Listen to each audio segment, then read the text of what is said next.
Today is Friday, March 5th. Welcome to this edition of Nevada County Now. Today's episode, we're talking tier changes, 1 year of COVID, our local trails, and more.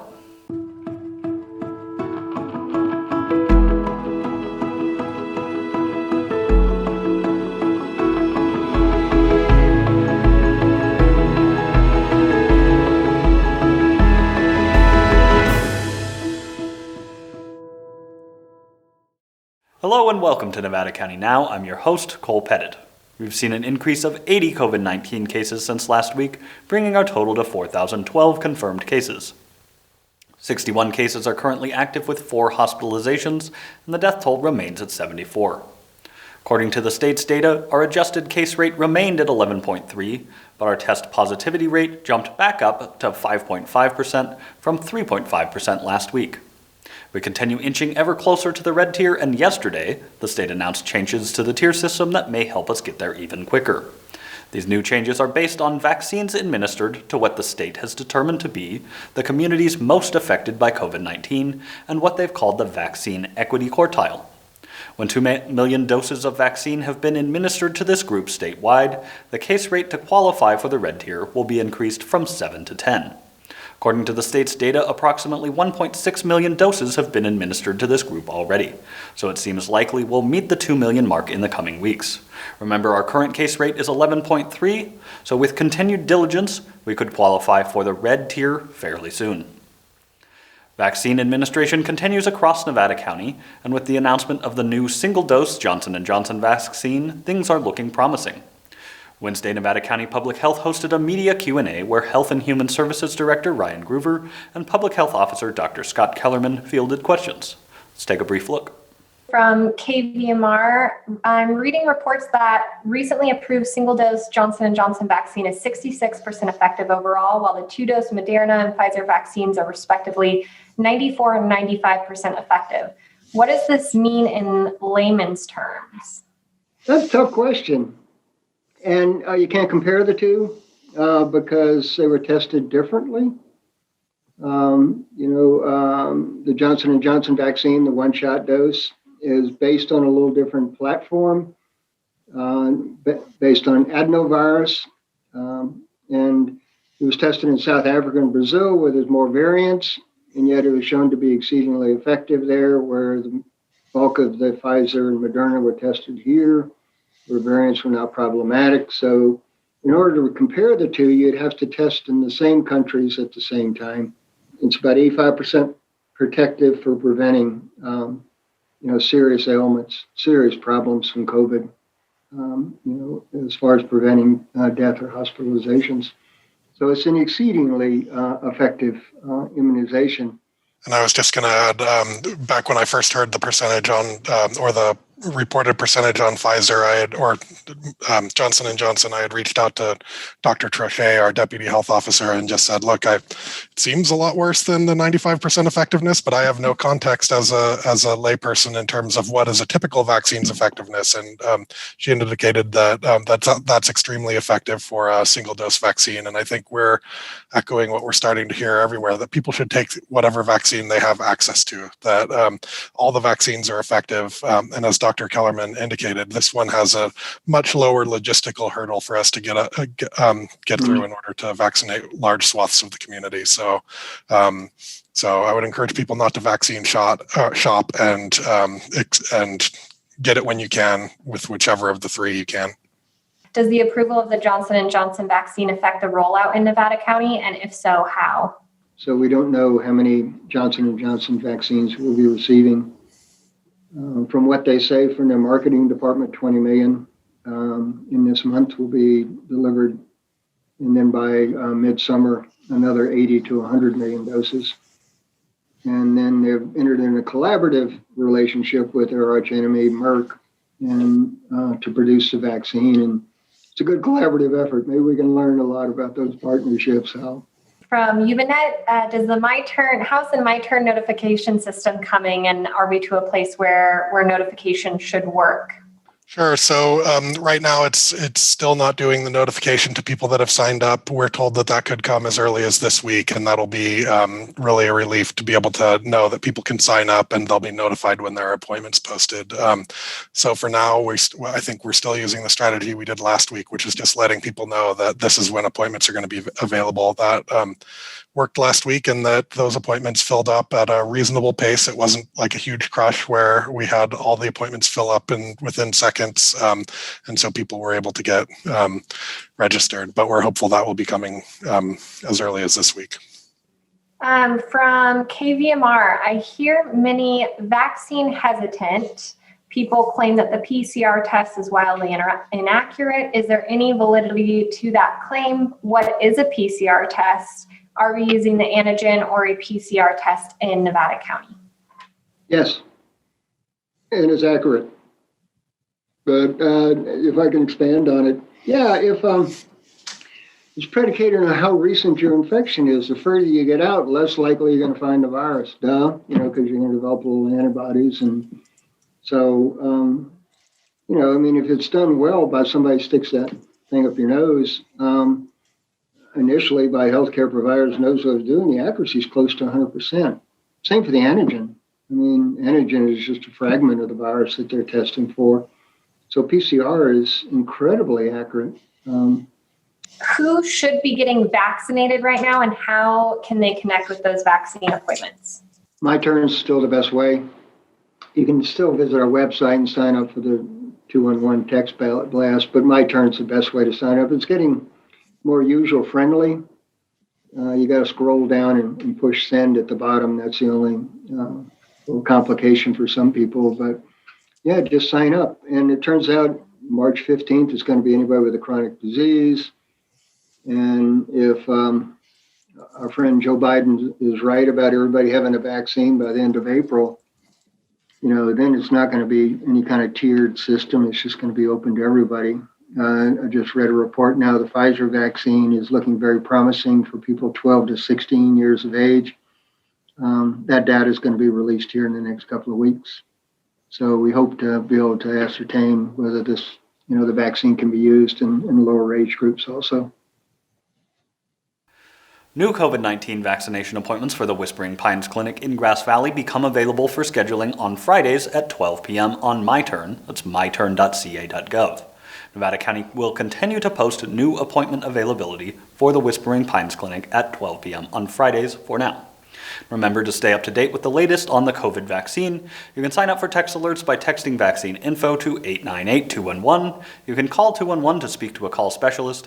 Visit mynevadacounty.com/coronavirus/vaccine, or again, sign up with MyTurn by visiting myturn.ca.gov. We've been dealing with the COVID pandemic for a year now, and so much has changed during that time.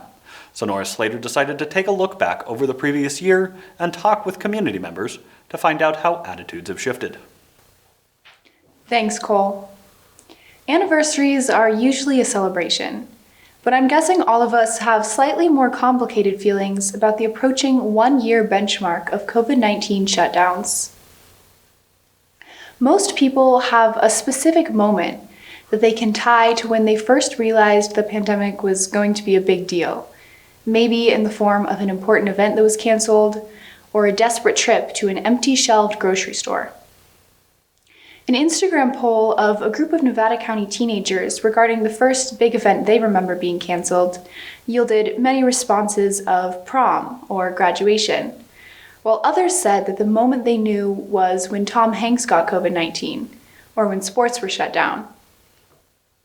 This year affected every person in a different way, and the impact will likely be felt long-term.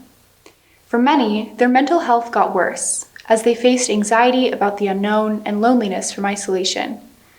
This decline in mental health led to higher levels of substance abuse and other detrimental side effects. But for others, the rare opportunity of so much uninterrupted time allowed them to get more sleep, build new habits, or even pursue a new career. A large percentage of families have reported feeling closer over the past year, from parent-child relationships being mended to sibling bonds being strengthened. Poll takers listed many memories they've made with their families this year that may have been born from desperation, but are now remembered fondly. There's been an overwhelming surge in hiking, and people taking advantage of outdoor spaces, which have been even nicer to explore due to lower levels of air pollution this year. On the other side of the coin, political division has escalated, potentially in part a result of the isolation that can make it easier to caricature and stereotype others. Fear and paranoia about health has struck many, in part for good reason. But this has led to better overall health awareness, with many taking the time to keep better track of their physical health and considering making healthy lifestyle changes. Community members have reported learning to appreciate the small things in life, like family, getting to go to school in person, seeing people's smiles not covered by a mask, and sunsets. Some people have had opportunities that they wouldn't have had otherwise, like having their family all under one roof again, choosing to take a gap year to reconsider their plans for the future rather than attend virtual university, and writing more or creating more art. Of course, many also dealt with fear of losing or actually losing a loved one this year, and having to process that grief while still being separated from others. Apart even from direct results of COVID-19, during the past year, the community and the nation faced political turmoil and social unrest.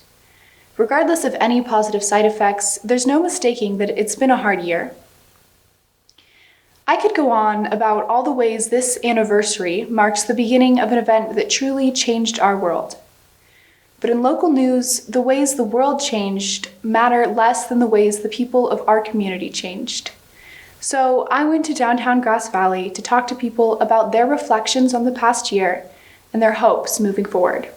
Hi, I'm Sonora Slater with Nevada County Now, and we're here today in downtown Grass Valley to talk to people about the approaching 1-year anniversary of the pandemic, how they've changed, how the world's changed, and what their hopes are looking forward.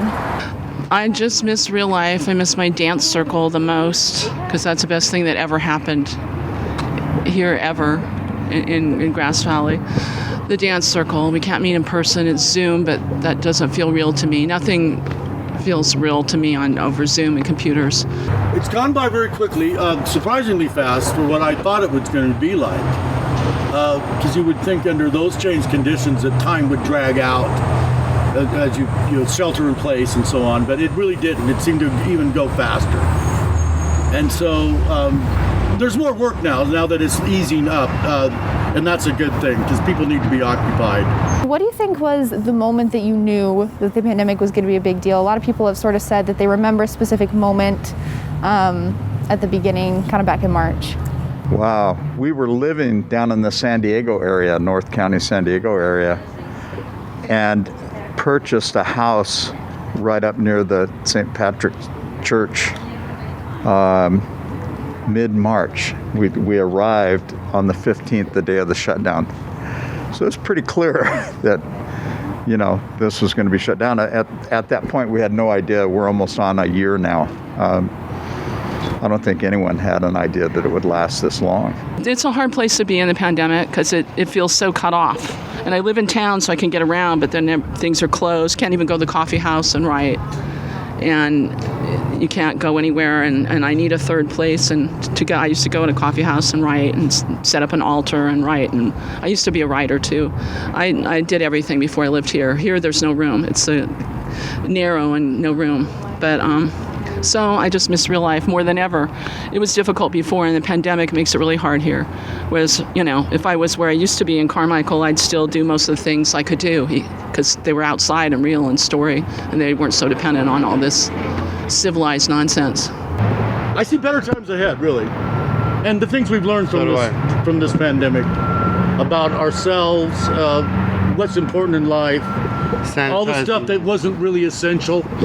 That we had really spent so much time with before. I mean, I think there's some refocusing going on what are the real valuable things. That's right. Families and never let a good crisis go to waste. Always try to get everything you can from it. Yeah, right. Well, I had my first vaccine, And that was a very moving experience because, just thinking of all the forces that came together with the science and the people, the human energy it took to create that vaccine was really touching to me. So I'm hoping that I guess hope is in sight is what I'd like to say. Thanks, Sonora. Now we'll take a quick break and hear a message from those who've helped make this coverage possible. Be right back. Thank you to Stifel Financial, proudly helping individuals pursue financial goals, businesses and organizations raise and protect capital, and communities offer a higher quality of life. To learn more, visit www.stifel.com.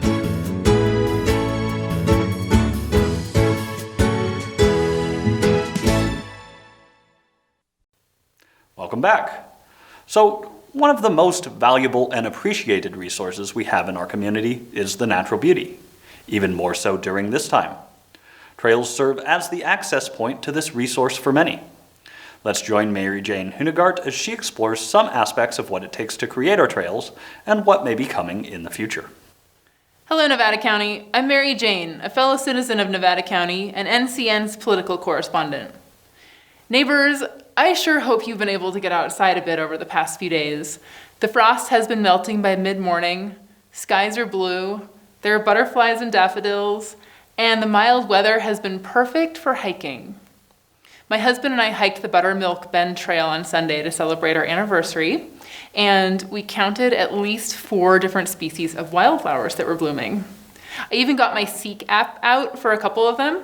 I ID'd a yellow flower the app told me was a common fiddleneck, and a magenta beauty called Henderson Shooting Star. It was so pretty. Also, the California golden poppies are just starting to peek out. It was such a pretty hike. Of course, there are over 100 species of wildflowers on that trail, so we'll go back in a few weeks with the kids to see them. Maybe we'll even do one of those docent-led hikes. We sure have some amazing trails around here, which is the topic of today's piece. I spoke with District 1 County Supervisor Heidi Hall on the subject, and she told me about this National Citizen Survey from 2017. 94% of respondents viewed our natural environment as one of our county's top 3 greatest assets, and 87% rated recreation opportunities as the top attraction in our county. It's not surprising then that one of the priority areas of the current Nevada County Board of Supervisors is the county's recreation opportunities. Our trails play a large role in rec, so large that they are their own area of focus. The Recreational Trails Master Plan was adopted by the Board of Supervisors in September 2010, and the Supes feel that it's time to update it with current conditions and priorities. Before I go further, let me rewind back to 1987. That year, the U.S. Supreme Court heard 2 cases, Nolan v. California Coastal Commission and Dolan v. City of Tigard, Oregon, which, combined, resulted in requiring that when land is developed, developers must provide money for the roughly proportionate expansion of government services needed in order to serve, for example, any new residents that move to town to live in the new development. This new requirement was codified in the Mitigation Fee Act, which mostly refers to the 1987 modification of the California Government Code by Assembly Bill 1600. So, whenever you hear about AB 1600 funds, you know that these funds were paid by land developers to mitigate the impact of their development on government services. Essentially, the more people we have, the more we need to spend on stuff, such as county recreation opportunities. Back to the Recreational Trails Master Plan of 2010. One of the first big projects after that plan was approved was the Sugarloaf Mountain Trail. It was started in 2011 with AB 1600 funds. In 2012, the Bear Yuba Land Trust started getting easements through the private property sections of the proposed Sugarloaf Trail, and then the effort lost steam. Recently, though, the county reinitiated the work, and as the next step, Health and Human Services worked with the Nevada County Police to clear out the homeless camps so they could clean up the trail and make it more attractive. Now, I see lots of photos on my friends' social media feeds showing the amazing views from the top of the Sugarloaf Mountain Trail, and I hope to make it there myself soon. You may have noticed that trails seem relegated to certain areas of the county and are in various states of maintenance. Buttermilk Bend Trail is part of the South Yuba River State Park, which does a gorgeous job maintaining it. But the state park actually owns only a fraction of the land in the South Yuba River Canyon.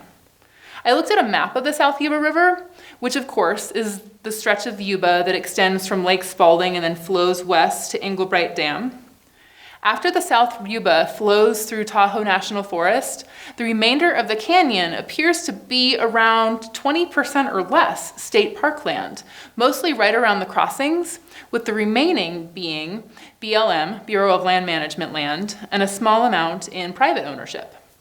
Then the county itself owns just the bridges and public roadways in the area, with the exception of State Highway 49, and it only has actual jurisdiction over the privately owned land.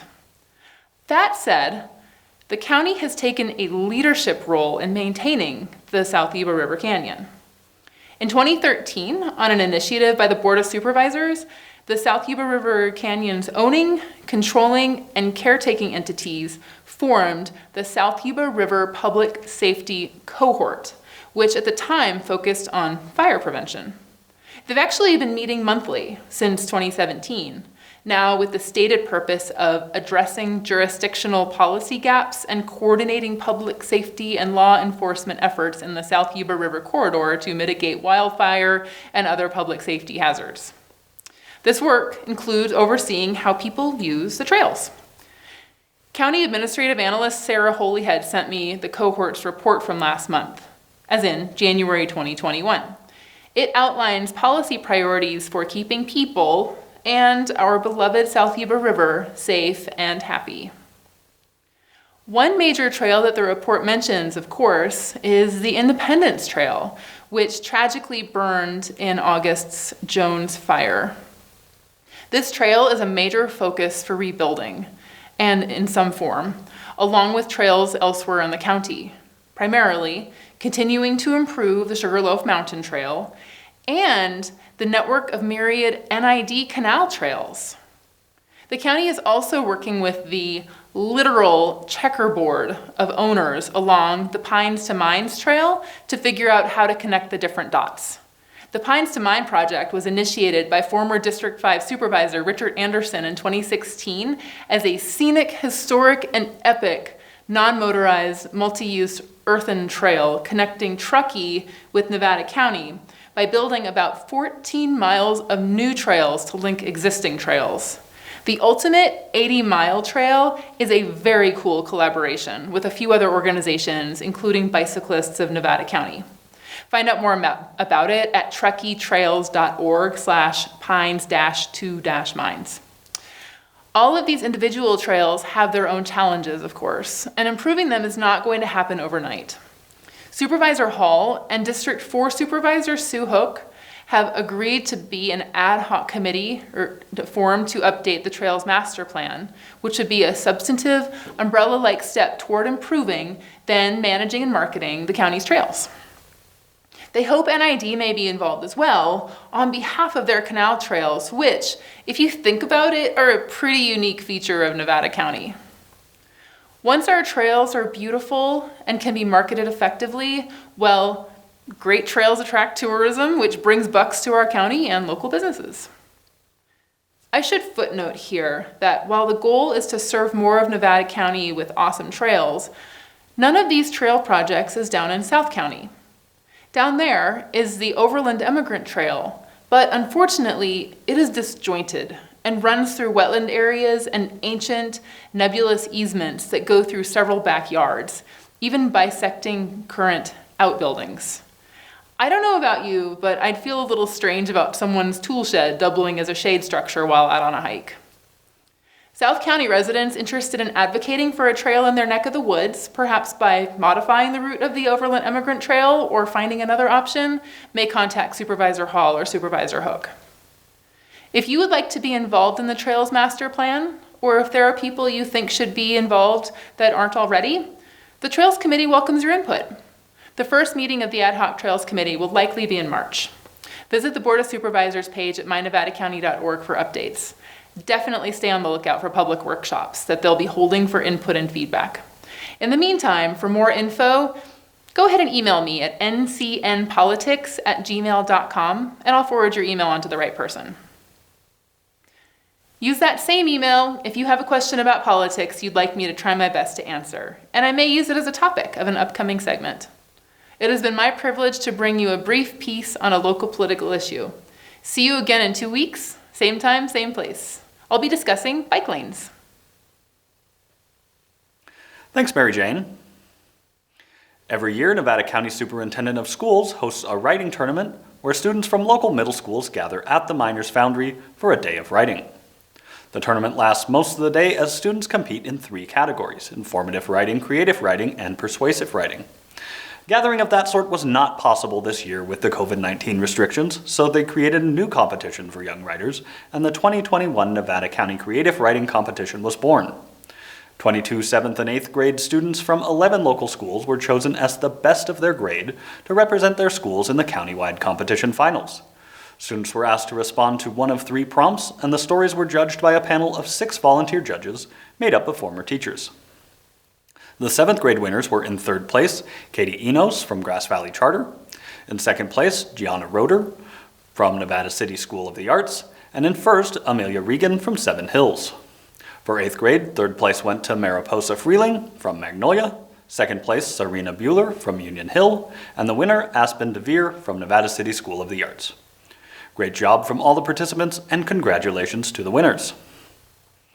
March is Women's History Month. Over the years, we've had a number of smart and courageous women in our community who have made a positive impact both locally and nationally, and in some cases, worldwide. One particular place in which this impact has been most acutely felt is in regard to women's suffrage. Our head of production here at Nevada County Media, Andrew Rowland, with sponsorship from the union, has put together a documentary covering these women and the influence they've had. We'll leave you tonight with a clip from this film. Look out for it making its premiere in the coming months. And remember, stay safe, take care of each other. We'll see you next week.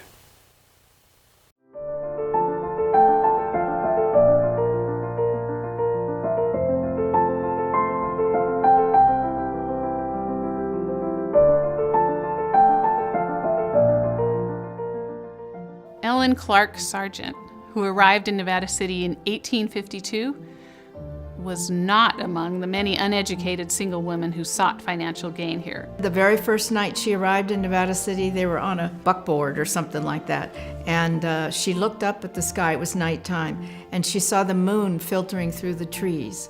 And she smelled the smell of the pines, and she said something to the effect of, "I have never seen anything more beautiful in my life."